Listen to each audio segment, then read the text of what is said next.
देशवासी आने वाले त्योहारों की तैयारियां कर रहे हैं। आने वाली खुशी के मौके को अच्छे से बिताने की तैयारी चल रही है। आमजन के लिए ये आनंद भरा पल होने वाला है, लेकिन इसी आनंद के पल को नेस्ता नाबूद करने के लिए दिल्ली में साजिश रची जा रही थी। दिल्ली में आतंकी इन त्योहारों में बड़ा धमाका करने की तैयारी कर रहे थे, लेकिन दिल्ली पुलिस और यूपी एटीएस ने फिलहाल के लिए आतंकियों के इन मंसूबों पर पूरी तरह से पानी फेर दिया है। इन दोनों ने संयुक्त कार्रवाई करते हुए दिल्ली से 6 आतंकियों को गिरफ्तार किया है, जिनसे पूछताछ में खुलासा हुआ कि न केवल त्योहारों में बल्कि यूपी में होने वाले चुनाव में भी ये कुछ बड़ा करने जा रहे थे। पूछताछ में ये सामने आया कि इन सभी आतंकियों में से एक के तार यूपी के बहराइच से जुड़े हैं।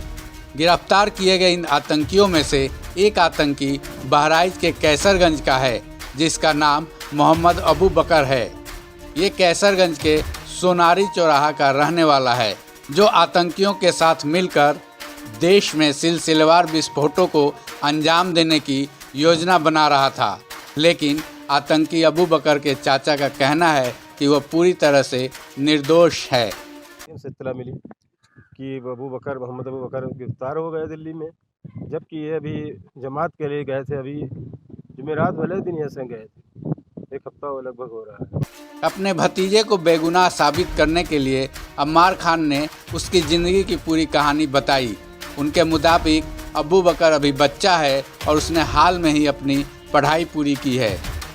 वो अभी बच्चा है, अभी पढ़ रहा था। वो इससे पहले बचपन में सऊदी में बच्चे पढ़ रहे थे, और वो हमारे भाई जो है मोहम्मद सुल्ला का, वो सऊदी में काम कर रहे हैं, आज भी वहीं पे हैं। और अभी बच्चे पढ़ के आए हैं सऊदी से, जो आए ये 2013 में। उसके बाद में बच्चे यहाँ सहारनपुर देवबंद में पढ़ रहे थे।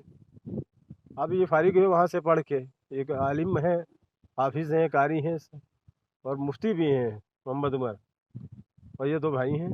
और यहीं पे हमारे घर हमारा जो है पुराना पुश्तैनी प्यारेपुर में है, और यहाँ अभी सोनारी चौराहे पे रह रहे हैं बना के अपना। वहीं आतंकी अबू बकर के छोटे भाई ने भी उसकी ओर से सफाई दी है। उसका कहना है कि अबू बकर पर गलत इल्ज़ाम लगाया गया है। जब हम 4 साल के थे और भाई 6 साल के थे, तब हम लोग सऊदी अरब गए थे फैमिली के साथ, और फिर 2013 में वहाँ से वापस आए। वहाँ से आधी तालीम जो बच गई थी वो सहारनपुर में पूरी की है, और उसके बाद जब 4-5 महीना पहले तालीम पूरी हो गई तो अब यहाँ शिफ्ट हो गए और यहाँ रहना शुरू किया। यहाँ हम लोग के पुश्तैनी मकान है और ज़मीन है, तो यहाँ घर बना के अब यहाँ रहना शुरू किया था हम लोगों ने। ये आपने नया मकान कब बनवाया है? ये अभी 1.5 साल से बन रहा था। यही कहेंगे कि उनके ऊपर इल्ज़ाम गलत लगाया जा रहा है, और सारा उनका बायोडाटा मौजूद है, वो पुलिस वाले चेक कर लें और जांच पड़ताल करके उनसे यही रिक्वेस्ट है कि हमारे भाई को जल्द से जल्द रिहा कर दें। जाहिर है किसी भी अपराधी के परिवार वाले उसे बेगुनाह ठहराने की भरपूर कोशिश करते हैं, और बात जब आतंकवाद से जुड़े होने की होती है तो सफाई और भी तेज हो जाती है। ठीक इसी तरह आतंकी अबू बकर के चाचा और भाई उसकी ओर से सफाई पेश कर रहे हैं, लेकिन पूछताछ में अभी तक जो सामने आया है वो पूरी तरह से संदिग्ध है। दिल्ली पुलिस और यूपी एटीएस की पूछताछ अभी जारी है, जिसमें अबू बकर को लेकर कई अहम खुलासे होने बाकी हैं।